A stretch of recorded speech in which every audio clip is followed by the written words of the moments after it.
하나님이 미리 아신 자들을 또한 그 아들의 형상을 본받게 하기 위하여 오늘도 우리를 그리스도 예수 안에서 부르셨습니다.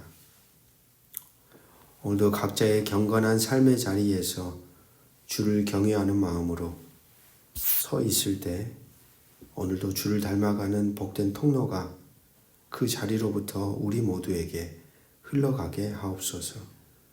오늘도 우리 인생의 초점은 주를 닮아가는 것입니다. 내 마음 안에 사신 그 예수의 형상이 오늘도 우리 가운데 분명하게 인쳐지고 새겨지는 복된 자로 살아가는 것, 오늘 하나님이 우리에게 품으신 뜻입니다. 주를 닮아 살아갈 때 그곳에 하나님의 나라가 임하고 하나님의 나라가 확장됩니다. 오늘도 성령께서 우리를 그러한 나라 안에 거하도록 붙드시고 깨우시고 말씀하시고 선한 길로 인도하여 주옵소서. 주 예수 그리스도 이름으로 간절히 기도합니다. 아멘. 오늘 우리에게 주시는 기록된 하나님 말씀은 열왕기하 20장 12절에서 21절 말씀입니다. 하나님께서는 히스기야의 기도를 들으시고 히스기야의 죽을 병을 고쳐주시며 그의 생명을 15년 더 연장시켜 주시겠다고 약속하셨습니다. 오늘 우리가 본문 읽지는 않았지만 21장 1절을 한번 봐보십시오. 21장 1절 그 보시면 므낫세가 왕이 될 때에 나이가 몇 세라 그래요? 12세. 그럼 이 므낫세는 언제 태어난 겁니까? 하나님이 히스기야에게 생명을 연장시켜줬던 그리고 나서 태어난 아들이에요. 내일 우리가 보겠지만 므낫세는 그야말로 남유다 왕들 중에서 최악의 왕입니다. 최악의 왕.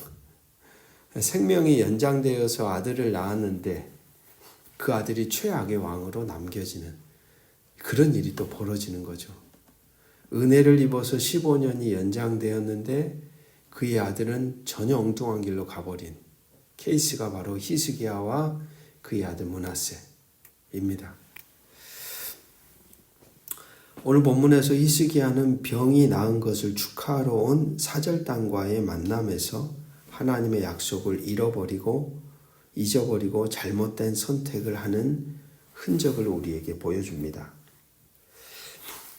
열왕기서는 역사서인데 시간의 순서대로만 기술하고 있는 것은 아닙니다. 그러니까 거기에는 다양한 해석들이 존재할 수 있죠.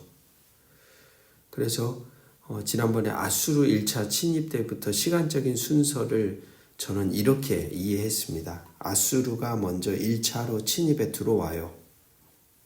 그랬더니 히스기야가 자신의 성전에 있었던 왕궁에 있었던 금과 은 보물을 다 갖다 바침으로 저지합니다.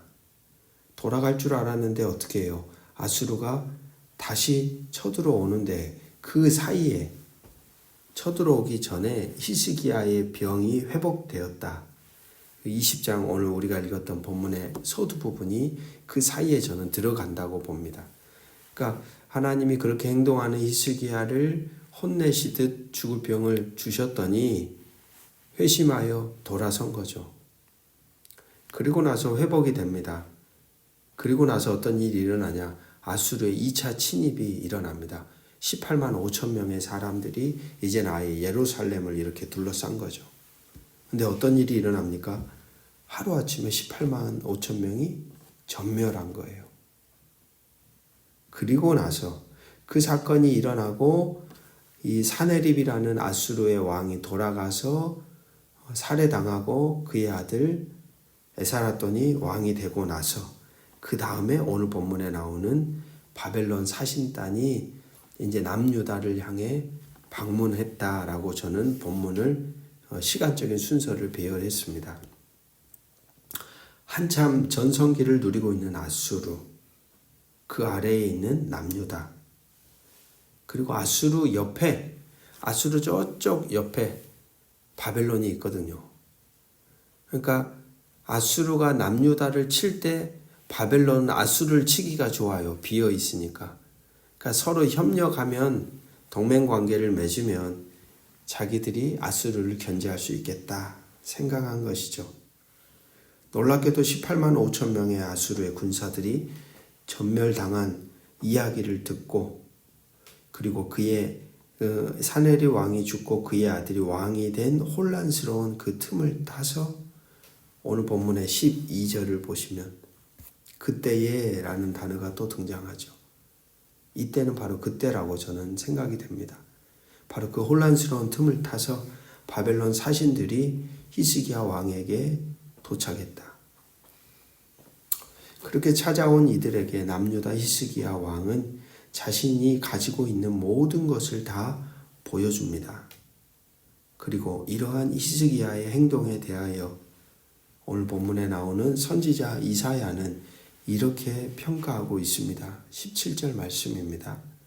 여호와의 말씀이 날이 이르리니 왕궁의 모든 것과 왕의 조상들이 오늘까지 쌓아 두었던 것이 바벨론으로 옮긴 바 되고 하나도 남지 아니할 것이요. 한마디로 이 말은 바벨론에 의해 당신이 보여주었던 남유다가 다 어떻게 된다는 거예요? 무너진다는 거예요. 멸망당할 것을 예언합니다. 왜 이런 예언을 하시는 것일까요?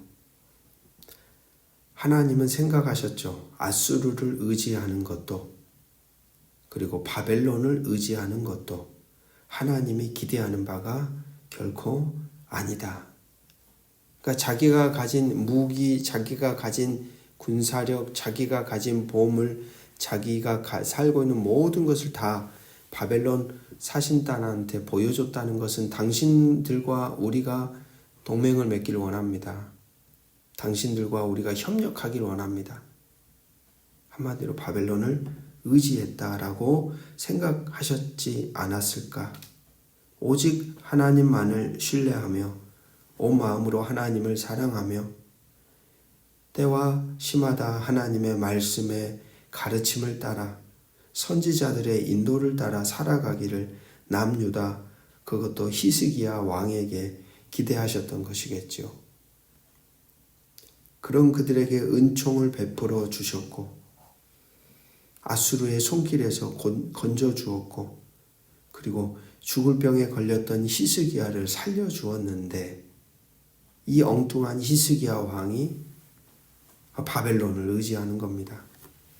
반아수르 구축을 위해 믿을 만한 동맹국임을 과시하기 위해 바벨론의 사신들에게 궁의 모든 것을 다 보여주었다는 사실입니다.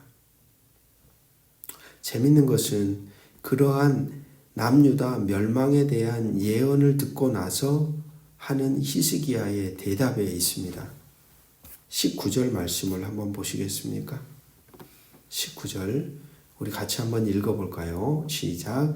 히스기야가 이사야에게 이르되 당신이 전한 바 여호와의 말씀이 선하니이다 하고 또 이르되 만일 내가 사는 날에 태평과 진실이 있을진데 어찌 선하지 아니하리요 하니라. 조금 맥락이 좀 웃기지 않습니까? 멸망당할 거야. 모든 사람들이 바벨론 왕궁의 그 시녀가 될 거야. 내시가 될 거야. 이렇게 예언을 했더니 히스기야가 뭐라 그래요? 여호와의 말씀은 선합니다. 그리고 또 답하는 게 내가 사는 날에 태평과 진실이 있을진데 어찌 선하지 아니하리요 라고 이야기한다는 겁니다. 의미를 좀 더 분명하게 하기 위해 캐톨릭 번역 성경을 읽어드리면 이 부분을 이렇게 번역하고 있습니다. 히스기야가 이사야에게 말하였다. 그대가 전한 주님의 말씀은 지당하오. 그러면서도 그는 내가 살아있는 동안에 평화와 안정이 지속되기만 한다면야 하고 생각하였다. 그러니까 이 왕이 얼마나 내 때에 그 일이 안 일어나니까 괜찮아. 내가 눈 뜨고 있는 날 동안 평안하다면 괜찮아 라고 어떻게 이렇게 대답을 했지? 라는 물음표가 던져지는 대목입니다. 하나님의 말씀은 선하다. 당신의 말씀은 맞습니다. 어떤 이의도 제기할 수 없습니다. 하지만 내가 사는 동안 하나님께서 평안과 진실함을 주시면 나는 그걸로 족합니다. 라는 말을 남겼다는 것이죠. 여러분, 우리가 히스기야의 삶을 볼 때 처음에 얼마나 하나님 앞에, 사람들 앞에 하나님의 나라를 세우기 위해 신실하게 그의 14년의 삶을 쏟아붓지 않았습니까? 시간이 지나면서 그는 변질됩니다. 엉뚱한 존재로 뒤바뀌어졌다는 이야기죠. 자식들과 가족들에게 여호와 신앙에 대한 선한 영향력을 끼치며 후손들도 대대로 하나님을 신뢰하며 살아가도록 관심을 갖고 인도하는 데에 그는 실패한 겁니다. 그의 관심이 자신의 인생 사는 날 동안 안에만 머물러 있었기 때문입니다. 그래서일까요? 아까 서두에 므낫세가 태어난 시기를 여러분에게 확인시켜 드린 이유가 거기에 있습니다. 29년 동안 통치했을 때 하나님이 15년을 연장해 줬거든요. 그러면 14년 때에 하나님이 그의 죽을 병에서 그를 고쳐주었어요. 그리고 나서 므낫세라는 아들이 태어난 때가 언제냐? 12세, 12년.